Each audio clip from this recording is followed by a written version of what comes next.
আসসালামু আলাইকুম। ফেসবুক এবং মেসেঞ্জার ফ্রিতে ব্যবহার করতে পারবেন এমনই খবর এখন সোশ্যাল মিডিয়ায় ভাইরাল। তো ভিউয়ার্স, এটা আমার আর আপনার কথা নয়, টেলিযোগাযোগ মন্ত্রী নিজেই ডিক্লেয়ার করে দিয়েছেন বাংলাদেশ থেকে ফেসবুক এবং মেসেঞ্জার ফ্রিতে ইউজ করতে পারবেন। তো ভিউয়ার্স, ফেসবুক এবং মেসেঞ্জার ফ্রিতে ব্যবহার করার জন্য কোনো সেটিংস আছে কিনা বা ভিপিএন অন করতে হবে কিনা, এই বিষয় নিয়ে টোটালি এই ভিডিওতে আলোচনা করব। তো ভিউয়ার্স, আরেকটা ইম্পর্টেন্ট বিষয় রয়েছে, যেটা হচ্ছে ফেসবুক এবং মেসেঞ্জার ফ্রিতে ব্যবহার করার জন্য আপনি যদি ডাটা অন করে দেন তাহলে আপনার অন্যান্য অ্যাপস গুলো কিন্তু অ্যাক্টিভ হয়ে যাবে। সেই ক্ষেত্রে আপনার ব্যালেন্স কাটা স্টার্ট হয়ে যাবে। তো আপনি কিভাবে অন্যান্য অ্যাপস গুলো বন্ধ রাখবেন, শুধু ফেসবুক এবং মেসেঞ্জার ইউজ করবেন, এই ভিডিওতে আমি এটা নিয়েও আলোচনা করবো। তো ভিউয়ার্স, ভিডিও ভালো লাগলে চ্যানেল সাবস্ক্রাইব করে সাথেই থাকুন, আর যদি অলরেডি সাবস্ক্রাইব করে থাকেন তাহলে আপনাকে অসংখ্য ধন্যবাদ।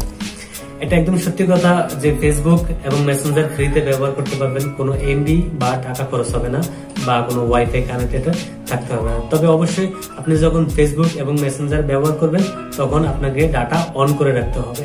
তো ডাটা অন করার সাথে সাথে আপনার যে অন্যান্য অ্যাপস গুলা স্টার্ট হয়ে যাবে বা অ্যাক্টিভ হয়ে যাবে, সেই ক্ষেত্রে আপনাকে পিপিইউ নামে একটি অপশন রয়েছে, এই অপশনটি অফ রাখতে হবে।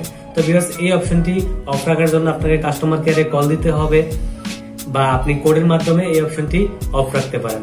তো ভিউয়ার্স, এক এক সিমের জন্য এক এক কোড রয়েছে। তো আমি কোন সিমের জন্য কি কি কোড, এগুলো ডিসক্রিপশন বক্সে দিয়ে দেব বা কমেন্ট বক্সে দিয়ে দেব, সেখান থেকে আপনি কালেকশন করে নিতে পারেন এবং আপনি আপনার সেই পিপিইউ অপশনটি অফ রাখতে পারেন। তো পিপিইউ অপশনটি অফ রাখার পরে আপনি যখন ডাটা কানেকশন দিবেন তখন আপনার সিমে যদি এমবি না থাকে তাহলে ব্যালেন্স কাটবে না, শুধু আপনি ফেসবুক এবং মেসেঞ্জার ফ্রিতে ব্যবহার করতে পারবেন।